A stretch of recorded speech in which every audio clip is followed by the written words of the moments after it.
it'll be a perfect time to discuss this. So I'm so glad that you all can come to Creative Global Marketing on a Budget. We're going to talk about a lot of different approaches to this, and this is as interactive as you'd want it. We're going to go through a lot of topics and try to drill down on the ones that you're interested when it comes to creative global marketing on the budgets. So budgets can be tough. We probably all know this personally, but also professionally as we're trying to get the right projects done, especially when it comes to marketing. Also relevant even to as you're if you're going into innovation and if you're in product design, because you would probably see that small budgets can really limit scale and reach. And if we're talking about global, we want to address a global market and multiple regions. And we might feel a little bit like, we're competing against these brands that have better funds. This can be startups or corporates. And you know that that requires a focused creative strategy.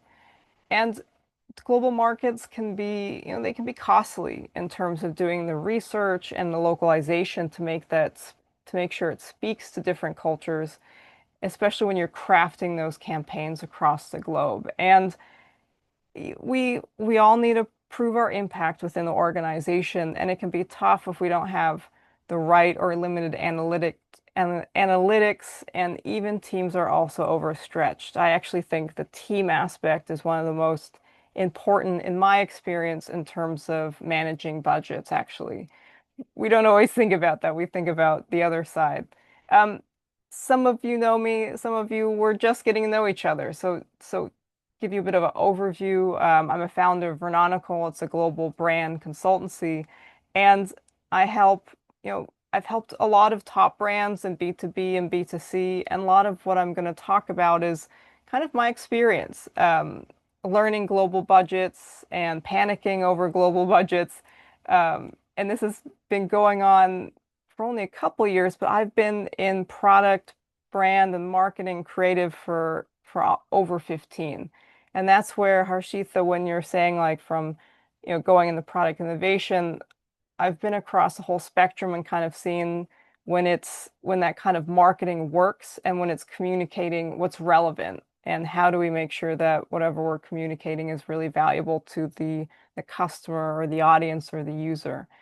And I've worked across different cultures, worked in the EU and the US, as well as when it comes to campaigns or products or creatives for kind of across the globe. And I've seen that dynamic in terms of global and regional roles. And actually, that's something we will talk to today in terms of that dynamic, because it can be really either frustrating or also enabling when you have those teams work really well together. And as I kind of alluded, I've definitely panicked a lot over my budgets because, it can be stressful. You want to be able to deliver the best work possible, but you only have so much budget to use, and you only have so many even hours in a day. So that's what I want to talk to is like how do we improve our budget approach right now? How do we make this a little bit easier? Because right now kind of feels like it should have been yesterday in terms of doing budgets. There's the great, there's a lot of things that we can do, and to improve it right now really helps in terms of maximizing creative reach and output. It's also a great way to counter rising competition. And that can be with if you're within a startup or within a larger corporate, because competition is everywhere. It's not just in your category, but also in adjacent categories.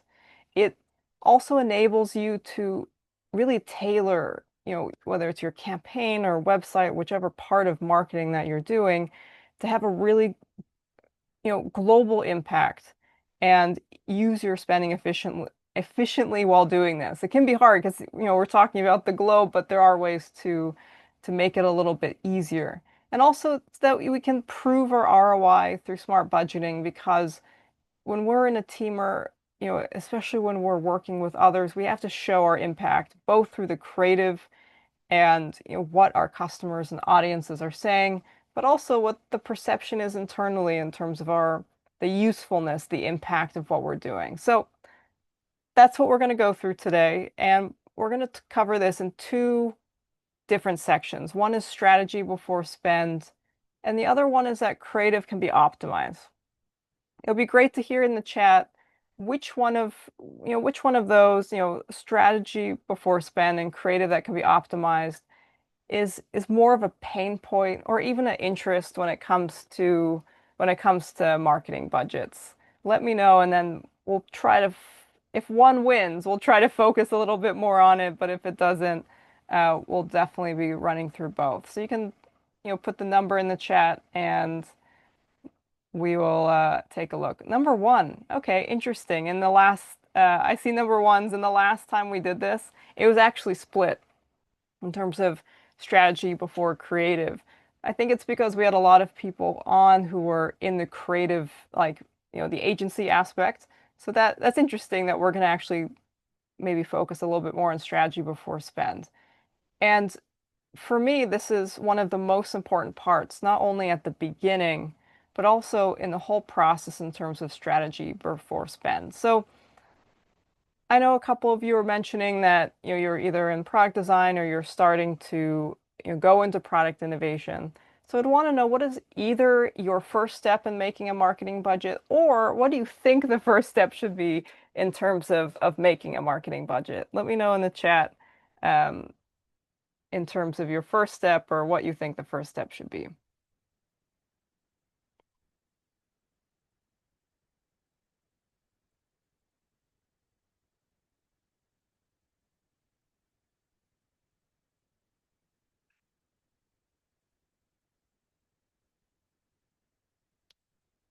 So while you all are kind of putting that first step in there, let me kind of tell you one thing that has always helped me, which is really shifting our our view on budgets. We can think, and it's true, they can be limiting in a sense, but there's a way that they actually can enable a different way of planning.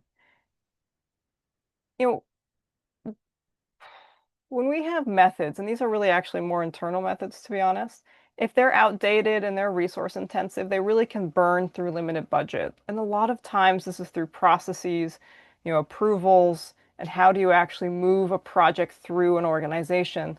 Harshita, I know you're training in terms of going into product innovation. And one of the big things actually is, how do we work as a team to get a project through? Because what we can do, an ideal perspective, is way different than when we have multiple people running on the project, and some people also have limited time and resource. And that's actually what can actually burn through budgets, is actually more internal processes than necessarily like the, people that we're working with and kind of our external spend.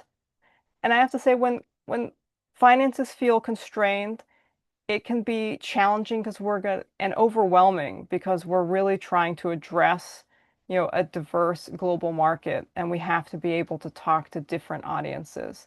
And it really helps when we can embrace and not just be like, oh gosh, we don't have as much budget this year. How are we going to deal with it? But really, we have to shift our mindset to look at more lean strategies for innovating within marketing budgets, maybe a little different than other years that we've had it, because this is what can make a smaller budget feel less kind of like a creative, something that really smushes or gets rid of your creativity. It doesn't have to be, but we really need to look at how do we shift our mindset. And this, I've had to do this as well in terms of, okay, this year, when it comes to creative budgets, they're gonna be smaller, but this is what we're gonna do to change it, whether it's in the methods that we work as a team, do insights, work with creative partners, or even the amount of projects. It's not about, and I keep saying this, it's not about doing, you know, more with less. It's really about doing less with less. And that's where strategy is so important in this, is focusing down. And the other part is, how do we prioritize cost-effective assets and projects to really motivate the team? Because if we can really get the team excited and the momentum going, especially when we're working with different teams across the globe, it's actually going to make using your budgets a lot easier, especially when you can get people on board and excited then actually you'll find that sometimes budget magically appears or that other teams are able to contribute. And that's where it's so important to get that momentum and that excitement. We don't talk about that with budgets, but if we can do that with teams, it's really important. Mr. Nagugi has a great insight. He says, I think the first step is defining your goal, what you would like to achieve at the end of all of it. And that is so true. I think the other thing I've seen, and we kind of went into it in the last time we ran this, which is budgets keep changing and during your whole year and your projects keep changing. So it's also not only defining your goal, but revisiting that goal, throughout the year to make sure this is still what we're going after. It's something I'm actually doing right now, and I find to be the harder part is that your budgets and your projects are like a living organism over time. So it's not just a strategy like at the beginning, but also as you're doing your projects during the year because things change. I think we all have seen that. We're in July and what we thought things would be in January and where we are, whether it's with our startup or our company or even if we're with an agency is different. And Harshita says, I think it's also two-pronged. One, a brand, another as a business. Yes, actually, and that I it's funny. One part I talk about is prioritizing projects, and you really do need to look at like how do you prioritize projects for the what the business perceives, but then you might also have a project that like a wish list, if you will, for certain things you see that your brand really needs. It's both about kind of talking about this as a team, but also sometimes, knowing that you might not get to something and having it ready for next year or making sure that whatever you're planning, it kind of synergizes, like the business knows it's a priority and the brand also knows it's a priority. Um, Now, strategy really helps to increase efficiency, and this is not only within budgets, but within projects. And I'm going through this right now in terms of seeing our strategy sometimes work or not work in terms of execution. So it's definitely a learning process with that. But without strategy, global campaigns, websites, platforms, uh, any aspect of say marketing, which can be quite broad, it can really lack cohesion and it can confuse our different audiences. And I find that when we make really fast spending decisions, we can kind of waste our funds, and it will, and some of those funds will be on things that don't have that much impact or misalign with initiatives. And that really goes with that two-pronged idea because we might think something is impactful, but we really haven't looked through the different lenses that we need to. What does this mean to the business? What does this mean to investors if we're dealing with investors? And what does this mean to our audiences? And if we're in B2C and B2B, those can be different in terms of who we're talking to and how many audiences we actually have, as well as the whole global aspect of it. What I found with budgets is that if we have a really clear idea of our objectives, I know this sounds a little basic, but like if we have a clear idea of our objectives, it really helps to focus spending. And if they're not really, really clear, we need to build that clarity. What I've seen happen within teams is that we think everyone understands what's going on. We think it's clear, but it's only like kind of clear. And that's where we have to be that person where we ask the questions over and over to make sure that we really understand what those objectives are. And this is not only for like overall strategy, but also as we go into projects. I'll talk about it a little bit more in the creative section, but making sure that we're really clear on our objectives for each project will make working on those projects way more efficient. I've seen many times where we don't quite nail the strategy and you're still figuring out the strategy as you're doing the creative execution. That's a little tough, and it can cause more rounds or phases in terms of work. So we'll get there. Just it's on my mind recently for a project. And it really helps to prioritize those high impact initiatives for brand strength, the ones that you know will strengthen the business, strengthen the brand, and talk to your audiences. So it's again, it's funny. I was talking to a colleague recently, and he was saying this like, this year we didn't have as much budget, but it really helped us to focus. And that's really the big part about strategy is how do we focus and make those decisions on what not to include. in terms of spend.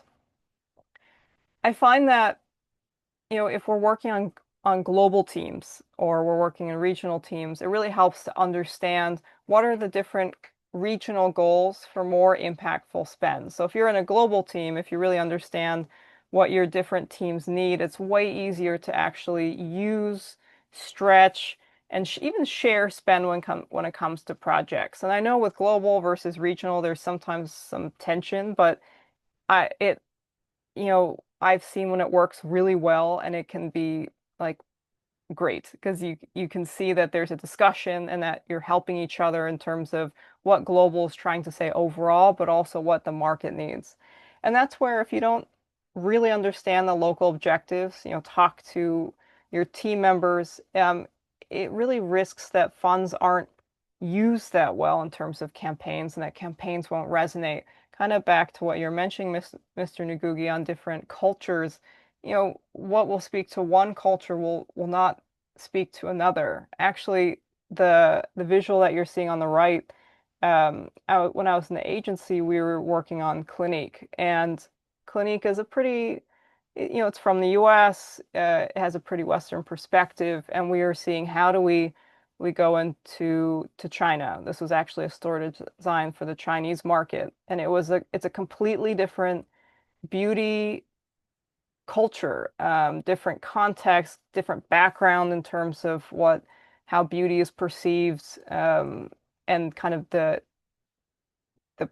identity challenges that people might have. And we couldn't go in there as like West is best type of thing. And we had to really look at messaging and also even design cues are different in the US versus and expectations and in China. So if we didn't understand all of that, it would have been hard to do something around beauty, which is so personal, even more personal than we want to admit. So it really is important you can still keep the essence of a brand, but you still need to tailor certain aspects to the audience so that they're getting the message, so that you're both understanding each other in terms of messages. So I could go in that in detail as I mentioned, but we're running through a couple things today, so I'll keep going. But it is helpful to make sure that if you don't have the regional insights that you get them, and this can really help in terms of not spending too much or ineffective spending tactics.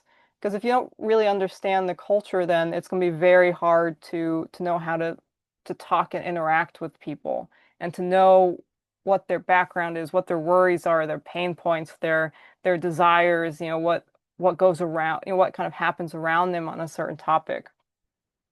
It really, if you can tailor spend to local needs, it it really starts with aligning with their goals and budgets. It starts with talking with people in terms of, what do you want to get out of it? There's this perception sometimes that like global is like above everyone and being like, this is what's happening. But it really is a much more of a conversation because if you can work together, it's much easier. And it sounds easy, but what's challenging with budgets, especially if you're in a corporate, is everyone's just so busy. Everyone has their projects, so it doesn't happen in this ideal way that we sit down and we're like, yes, the budget. It usually happens within other projects and it's done too fast. And that's where, making sure you have touch points during the year helps because your budgets will change and things will change as we're going through.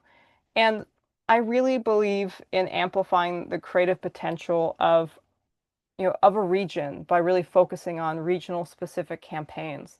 Back to this example this was done specifically as a store design for China, but they then rolled it out globally. I was in like uh, Argentina and the US, and I saw this in the shop and shops and in the department stores, and amazed that something that we really made for one audience, with specific needs and expectations could really elevate certain aspects of the brand that were relevant for the globe. So I really believe that doing some really regional campaigns, websites, or any other assets around marketing can create something really beautiful and interesting that might have learnings for other regions and other markets because of really the specificity on that. Now, I know we've covered quite a lot of topics around strategy before spend in terms of, regions and mindsets. But I just want to see before we go on to the creative part, because there was so much interest around the strategy aspect. Was there a question or a topic around strategy that we didn't cover that you feel like, this was on my mind more than perhaps some of the other ones? I just want to make sure that we don't lose those. So please put in the chat if there were other pain points or questions around this. Um, and while you're doing this, I can say one that kind of came up on the as I was asking people beforehand, and it was like, you know, how do you know when budgets have been stretched too far? Kind of that connection between like strategy and spend. And I think a lot of that actually comes into your, if you're managing the budgets, your own day. So like if you feel like you're micromanaging people because perhaps limited budgets and you're doing more work, that's when I think you've stretched your budget's a little bit too much and you have to revisit that. But we will talk about kind of choosing the right creative partners in the next section. But I just want to check and see if there are any other kind of pain points around strategy that that I might have missed. So let me know in the chat and we'll definitely address those.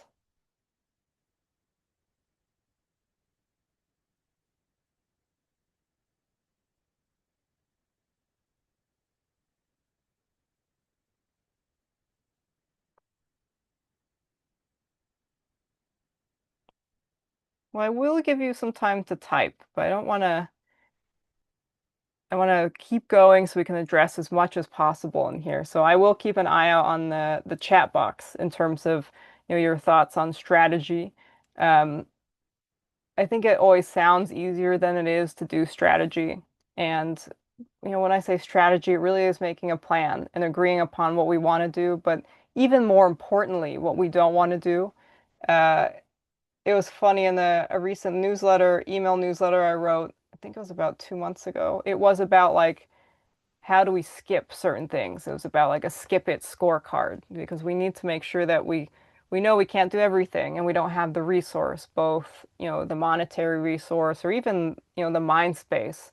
What I find a lot with doing budgets is that the mind space is just as important. What can you handle in terms of planning as, what are the monetary resources that we have?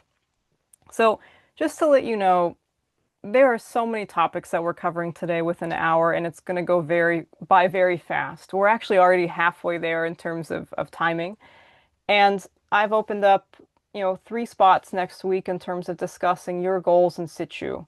And this can be if you're in a corporate, a startup, or even if you're learning in terms of coming into this. So please, book a call. It helps to discuss, and it really is kind of no no strings attached, no requirements. It's more of a discussion. And I love it because I can see what is on people's minds in terms of marketing budgets and craft things that are better in terms of kind of educating and discussing. So this little QR code will be on the slides going forward in the upper right, but just want to let you know it's kind of the step 1 of 3 of how we can really work together, improve your marketing budgets, whether you're in a startup or a corporate or you're starting to build it or you've already built your budgets because they are a living organism throughout your entire year.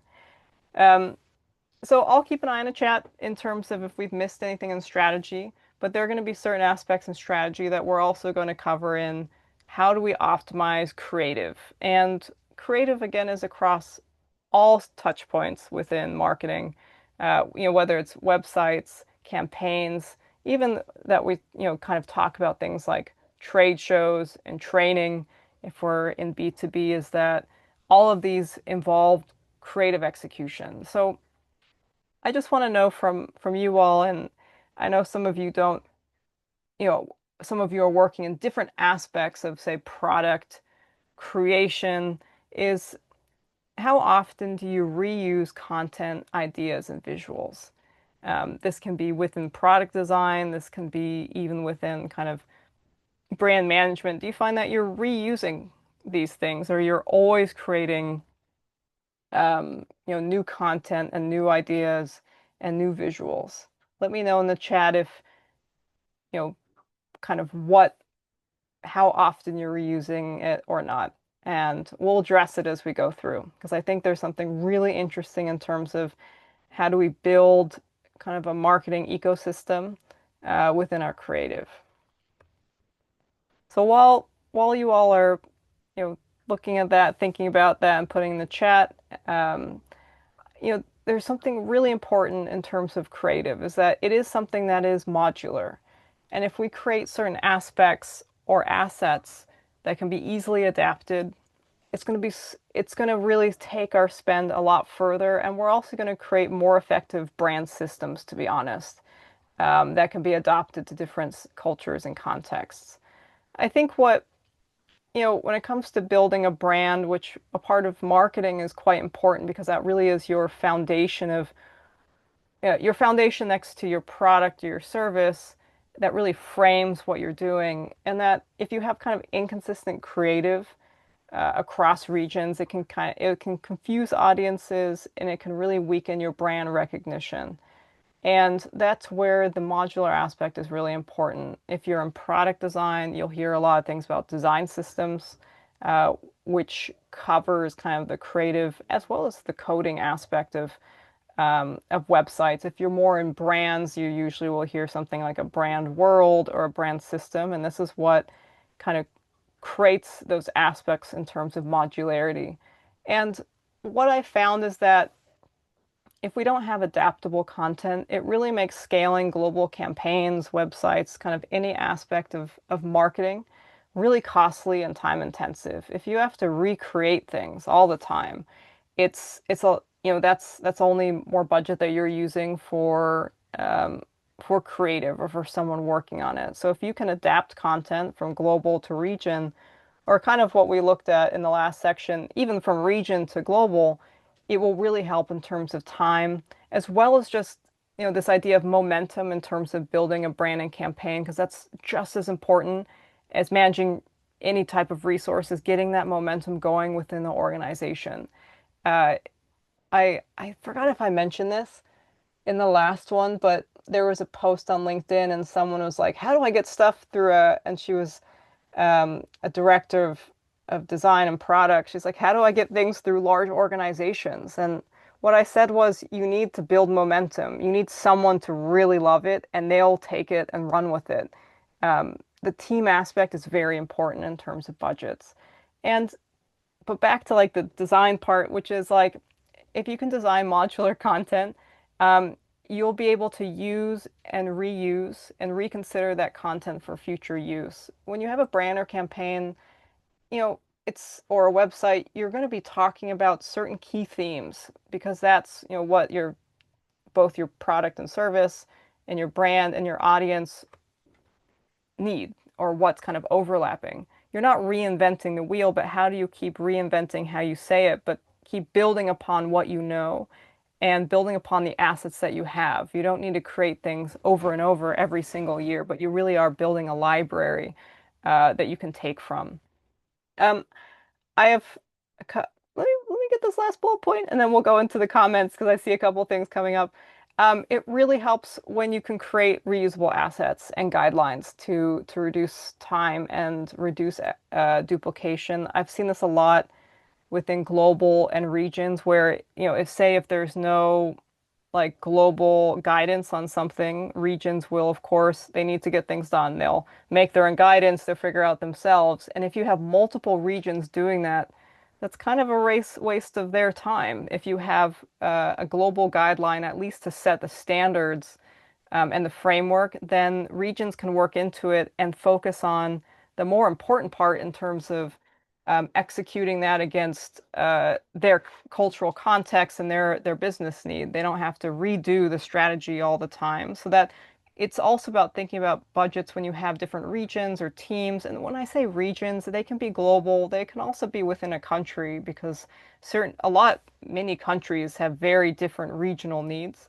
But if you can really set that from one central team, it really helps the other teams to work on what's more important for them and to really dive into that aspect. So I really find that can be helpful in terms of having kind of a centralized plan and then letting the other teams execute on that. So they don't have to be repeating everyone doing the same thing over and over. That just caused quite a bit of waste.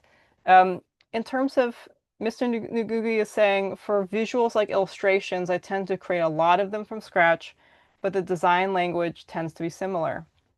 And that's, in terms of building a brand, like we have many different types of assets that we'll use within multiple parts of the, kind of the customer journey from spend to actually using a product or service.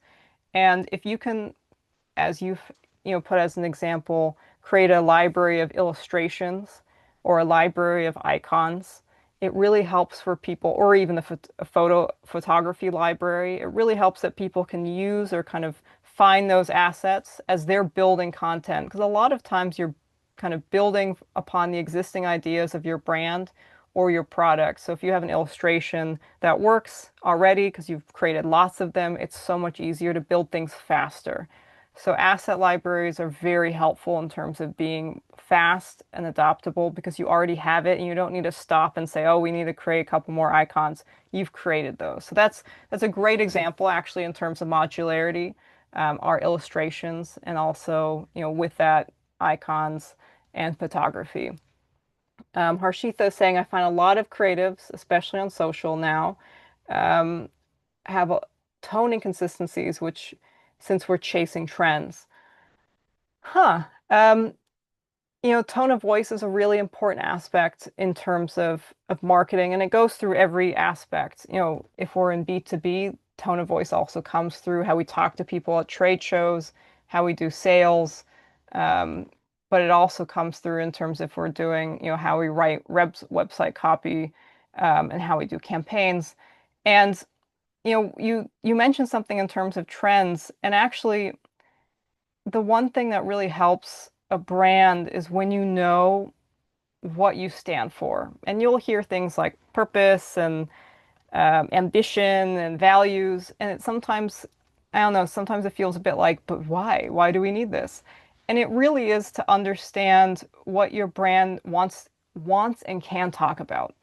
And it helps to make decisions when you know what your brand purpose is, you know your values, and you know the key themes that you're talking to, because that can really help to not just jump on trends, but if there is a trend, to know what is the best way for you to engage with it, what is appropriate, so you don't have inconsistencies, and so you don't just seem like a brand that kind of just jumps on any trend. So that is really, really important. One more on that kind of Harshita saying a case in point on that is Duolingo.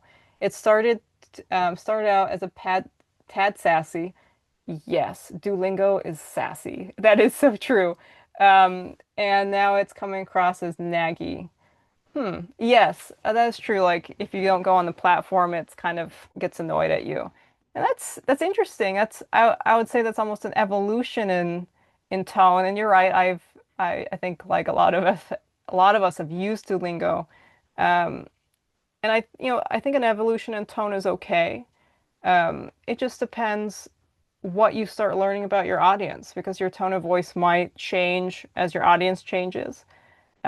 With Duolingo, I do agree that it became a little naggy, and when you're trying to learn a language, it can be difficult because you'll have more time and less time. So the nagginess, you want to balance, like sassy, something a little bit more fun, with feeling like someone's telling you something. And that's the thing with tone of voice is that when you're doing tone of voice and setting it up, you're going to do kind of key principles for your tone of voice. So one might be sassy, naggy, and I don't know, irreverent. And you're going to dial up and dial down those depending on the touch point. So it's really making sure you get those themes right. So that's, again, kind of goes into strategy. I would say is overall brand strategy is important. And that can be built at different phases of your brand. So that's a whole new topic. Like, how do you do that if you're in a corporate versus a startup? So you're building it efficiently. Wow, I could go into that for a long time, but let's keep going. Again, if you have any thoughts or questions, just want to encourage you to put it in the chat. I will definitely address it as we're going through. So This actually came up in one of my LinkedIn chats about about this webinar, which is like it, when it comes to doing your creative process, it's really important to get and to really find your ideal creative partner because they can also really help in terms of actually doing a little bit of project management and making your life a bit easier, as well as having the right expertise. But the first thing is, and I talked about this in a different webinar, which was all about like managing agency partners and kind of externals, was your internal process before you even talk to someone can is it inefficient. And if you can start identifying that and streamlining it, it would really help in terms of reducing delays and wasted budget, especially when it comes to approvals and kind of discussions around how, around a project. That's where a lot of time kind of gets wasted, as well as just disagreements on what are we actually trying to do and what do we really think that we're going after. That strategy part, if it's not clear and your brief is not clear to a creative agency, as a result, it's only going to make things way more painful as you're trying to execute, and it will come up that you will need to do strategy to take the creative work forward. And this is for anything, for a website or for a campaign. If there's I found the biggest issue is like not knowing what we want to say. Messaging to me is the core of, the core of strategy that a lot of people overlook to get it super, super clear. It really takes time to build those clear creative briefs and that will create better output. I just went through this like a couple of weeks ago, making a creative brief, and I got called out for it not being clear enough. So it's definitely a skill that we keep building on, and we have to keep keep asking people in terms of, is this brief clear for someone who hasn't been staring at it for 5 years? Because it will really affect your creative output and how fast you'll get something that really works. And that also makes decision making easier because you're not getting back work that you're like, wow, if we share it amongst the team, there might be a little confusion.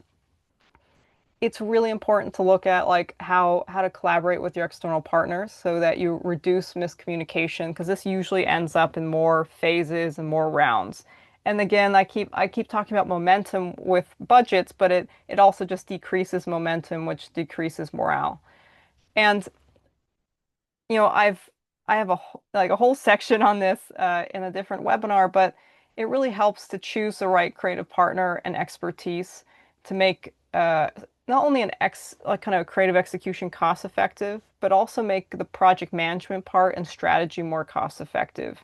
There's different types of creatives. Some are more executional, some are more strategic, and you will need different types of creatives or agencies during your different projects. You might not know a region as well and say, hey, I need a creative agency that really knows, say, the US and can help me build a strategy around their audience. And that's going to be a different person or agency than I need someone. We know what we're doing. We're expanding on our, say, asset library. We have some illustrations and icons and photography, and this is what they need to do. That's a very different creative or creative agency. So it really helps to understand that. And my advice really would, if you don't quite know yet, my advice would be to build a brief and then talk to a couple people, and you'll start to see what you need if it's not clear. So I would say action and building a strategy and kind of talking through it is a good way to to kind of activate that project. Anyhow, um, it's as I said, like on my YouTube, I record all of these, so that is a good one to go through. It was one of my favorite ones because I've worked in agencies, I've worked, in brands, and I've seen that kind of dynamic when it works and then when it doesn't. It's amazing when it works, because people can bring so many new ideas that you didn't even think about when you're doing any part of marketing. Now, kind of going back to a comment earlier, it really helps if you can prioritize what you must have from a strategy perspective. That idea, Harshitha, in terms of brand and business. What is the business saying that we definitely need, and how can we definitely help as a marketing team, and marketing is pretty broad. It can include, design, it includes brand, sometimes it includes product, product marketing. And how to separate what we must have as a brand, what we're definitely going after this year. We need more sales. Uh, Audiences are falling off and not renewing. What is the must-have business goal? And what is our wish list? And so we can prioritize. And also so that if we have extra budget, we have a wish list available. That is very important, actually, because sometimes that happens at the end of the year. Now, to this illustration, it can really feel like we have priority one and then new priority one coming in. And that's where, like, if we're just not clear on our priorities, it can lead to misallocation of budgets and low impact. And not only low impact, but the perception that we're not being useful. And that actually, that perception is just as important as the numbers in terms of actually using our budgets. Um, the, it's really important if we can look at project goals, because overlapping project goals can really cause confusion and dilute focus across the team. So we have to really understand what are our key projects that we're going after. And kind of as mentioned earlier, you're going to have to reevaluate this throughout the year because you might find mid-year, oh, actually, our problem is actually more X than we thought it was Y. That's okay. We've learned. And we have to really reprioritize as we're going through. Um, Essential projects are essential, and I would definitely make sure that those are where a lot of budget actually goes to. Because not only do you have only so much budget, but you only have so much mind space within teams. In the previous webinar, I remember someone asked about like, oh, do like all marketers do strategy, or it was a bit of a kind of a joke. And what I didn't say was that anyone in marketing or actually any team is very busy, and they don't always have the mind space to be creative or the mind space to be strategic or the mind space to think through everything. And that's where actually being focused on projects helps because you're not spreading yourself too thin in terms of managing different projects. If someone, I think that's one of the most important things to understand is people are just jumping from project to project. And if we can focus, it's a better use of budget and we can be a little bit more effective in terms of what we're doing. And then we can create momentum, which is one of my favorite themes on this. Um, we don't always have the right data, but we can use that. It's really important to use that data to help identify, high value initiatives, even if it's incomplete. And if we're starting off, say we have a startup and some of our data is actually sales, like what sales is saying, then start there. I think we forget about the knowledge that we have internally and the knowledge that we have with interfacing with customers and users. That might not be a huge data set, but we can already start seeing patterns. So really use and build whatever data you have at that moment and then start to fill it in.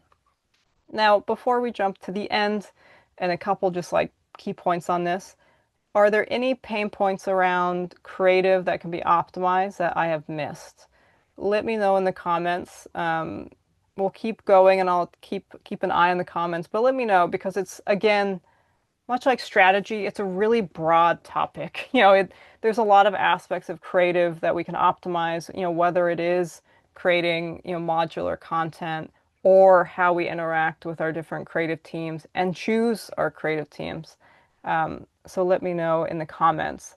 I just want to make sure that I remind you that if we can't get to everything today, you know, book a call with me. I have some slots open next week.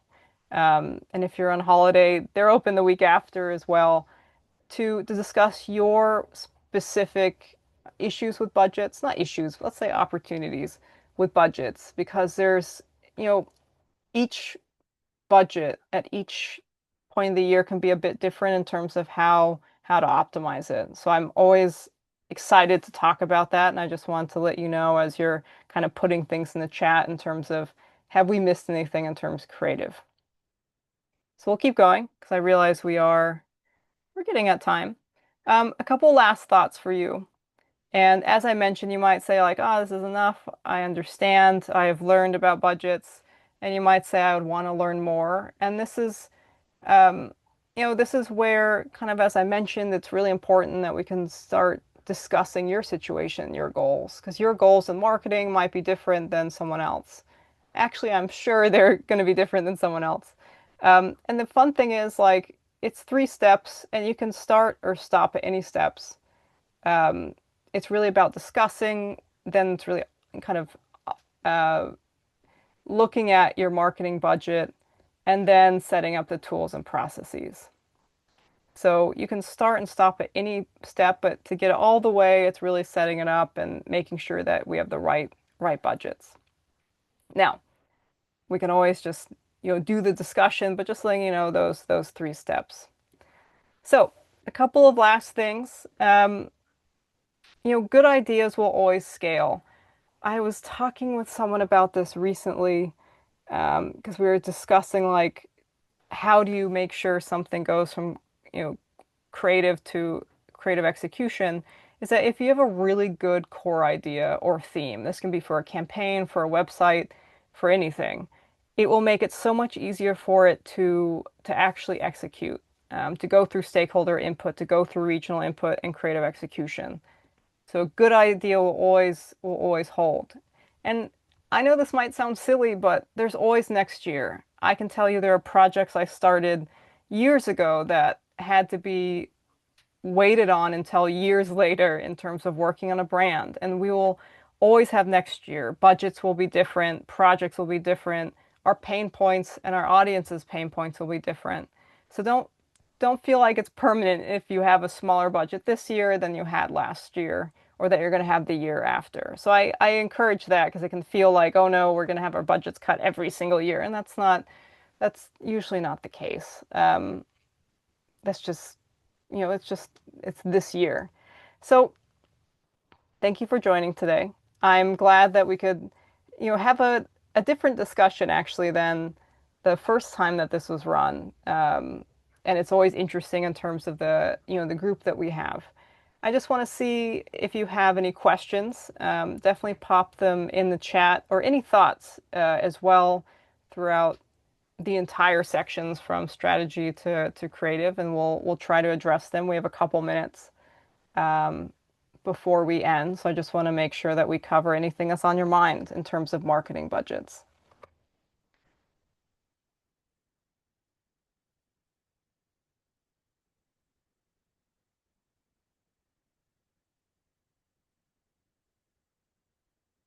We have a first question coming in from Harshitha, which is what happens when businesses and marketing objectives don't match? Oh no, under a certain budget for the fiscal year. Well, so let's just say your budgets and your business objectives don't match. Let's say you're in marketing and you start doing marketing things that are not to the business objectives. I can promise you at some point you're going to run into some sort of pushback in terms of why are you doing certain projects, especially as you share and you need to kind of get approval, if you will, and you're working with different teams. Um, you're going to get pushback from someone, whether it's from a team that is adjacent to you, like say sales, or from a director above you to ask you why you're doing that. So it's, you can of course do what you think, you can do what you want, if you will, from a marketing perspective, but at some point it's it it's not going to work. The reason is multiple teams are working off of those business objectives. And I say sales a lot because it's really they're kind of an underappreciated team sometimes because of their knowledge and what they're doing. But the business objective that another team is working on, say sales or product development, is going to be this should be the same one that you're working on so that you're all working toward a common goal. Um, and if you're not, it's just going to make things really disjointed and you won't be able to kind of share knowledge across each other. Um, and that just, it kind of feels like everyone's doing their own thing. So what happens when they don't match? Well, at some point, someone will point it out. And it could be from different levels of the organization. And it's going to look like you're not really useful as a team. And there is a balance because you might there's a difference between goals and then what we think we need to do to get to those goals, and that needs to also be clear in terms if we think business goal is to reduce churn, how do we do that in marketing? That is a whole another conversation. Um, so they do need to match, and that there needs to be a discussion of how we're going about that. So it still happens. I would say that sometimes there isn't a match or a match in terms of how we go about it, and that's going to affect budgets. Well, Mr. Ngugi, I was just gonna look at my notes and see if we had other ones, but we have a comment in the chat. For me, I'll read it. For me, it's interesting to see how similar our process are marketing and product design. Defining objectives, identifying your audience, talking to them, and so on. It is so true. Like, um, a lot of my work has been across product development, marketing, brands, creative, industrial design, kind of everything. And what I've seen is the processes are very similar. Um, and we need to, know our business, know our audience, know our perspective, what makes us unique as a brand or as a product or service. How do we talk about that? What is that experience? Because when we're looking for a product or service as a customer and then we're using it, it's to people, it's one experience. They're not thinking, oh, this was done by the product creation team or this was done by marketing, but for them, it's one brand, or a series of products and services. And that's why our processes are similar and why we need to make sure that we kind of chat with each other because what you might learn, say, in product design is going to be useful for a marketer, actually, and useful for someone in sales. So, yes, they're similar. We just use different terms. Some people say customer journey, some people say funnel. So that's what I found is there's just different terms across the teams, different focuses if you're doing, say, like trying to understand your audience. But yeah, they really are similar. And the most important part is actually perception, how someone perceives what you're trying to say or trying to create as an experience. It is interesting, actually. And it makes it, I don't know, once you start seeing that, it makes it easier to talk to different teams because you're ultimately trying to do the same thing. We have 2 minutes. I just want to see if there's any other things that we didn't catch. But again, like this little QR code, there's so much around this, and we're kind of organically talking about a lot as well. If there's something specific to you that you're like, hey, I'm trying to think about this, or we're trying to craft a budget or project, just let me know. Book a call and we can talk through it. It's just easier because this is very general from experience, what I've seen with marketing budgets.